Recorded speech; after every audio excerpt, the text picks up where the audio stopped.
Right. And then the third kind of apologetic question here asked, how do we know that God exists? Right. And so evidentialists typically do not reject the classical theist proofs. Remember these various proofs for the existence of God that we saw when we were examining the classical apologetics, the ontological argument, the cosmological argument, the teleological argument. So they don't necessarily reject these proofs, although most of them, our book tells us, do reject the ontological argument. But they rework these arguments into fact based evidentiary arguments to augment or replace the classical deductive philosophical proofs, right? So you recall that the classicalist attempts deductive arguments with regard to these arguments for the existence of God. As we know, William Lane Craig uses the Kalam cosmological argument. It is a deductive argument, right? Everything that begins to exist has a cause. The universe began to exist, and therefore the universe has a cause. So that is deductive. What do we mean by that? Well, if the premises are true, then they force the conclusion to be true. So, deductive argument, the inference relationship between the premises and the conclusion is one of necessity, right?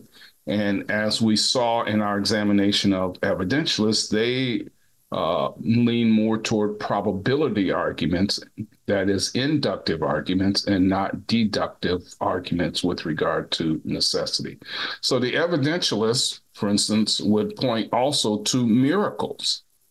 They point to fulfilled prophecy and other evidences from the Bible to support belief in the existence of God, right?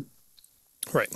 And if you want to see why things like the Kalam don't reach the pinnacle of all proofs, you can check out our short clip that we made for the Kalam argument for our classical arguments, and look at all the people responding against the negative approach to the Kalam.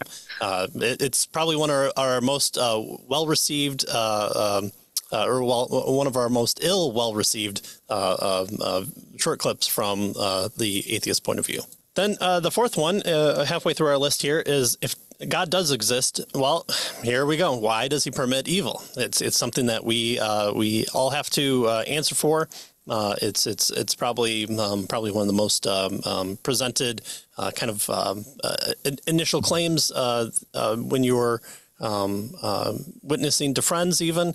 They might punctuate it with a personal story of loss or suffering. And so here the evidentialist, what does he or she have to offer when it comes to this question of why does God permit evil?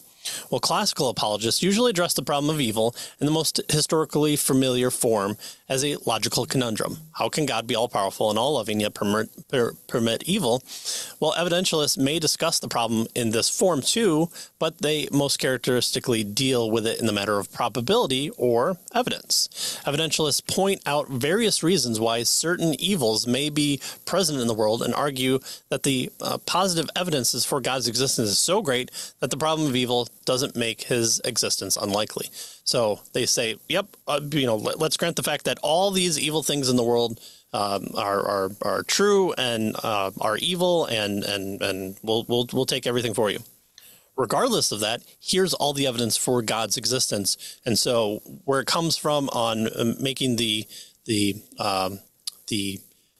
theodicy make sense for a reason for why evil exists, that's kind of a secondary nature. So let's first get you to believe that a God exists, and then we can say, well, since God exists, he permits evil in some fashion, in some form.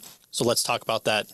Probably a Bible study, probably going from the belief that God exists. Let's look at ways in which we can kind of complete the circle and say that evil can exist and God still exists as well. And then so that's the problem of evil.